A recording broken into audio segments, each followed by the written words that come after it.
দর্শক, আমার ড্রোন নাই, আমি গরিব মানুষ, তাই আমি 15 তলার সমান আমাদের গ্রামে একটি গাছ ছিল, তো সেই গাছে আমি আগালে উঠে আমি ভিডিও করলাম। দেখেন আমি গাছের আগালে, তো আসলে গরিব মানুষ, তো এই জন্য আর কি, মানে ড্রোন কিনতে পারি না, ড্রোন কেনার টাকা নাই, তাই আমি গাছটির আগালে উঠলাম। আগালে উঠে ভিডিওটি করতেছি।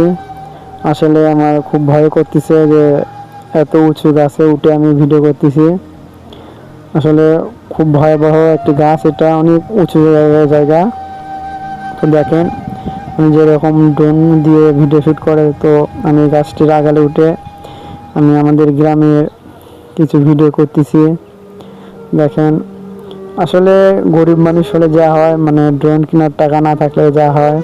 এই যে দেখেন এত উঁচুতে উঠে আমি ভিডিও করতেছি। আসলে বর্তমান বলতে গেলে কি, যে আমাদের রামেশ্বরপুর ইউনিয়নের ভিতরে হচ্ছে ভিডিওটি করলে মনে হয় যে ড্রোন শ্যুট দিয়ে গেলে করলে যে পুরো ভিডিও দেখা যায়, ঠিক তেমন আমি এই গাছের আগালে উঠে ভিডিওটি করতেছি। এই গাছে উঠলে মনে করেন যে আমাদের গ্রামে সব দেখা যায়।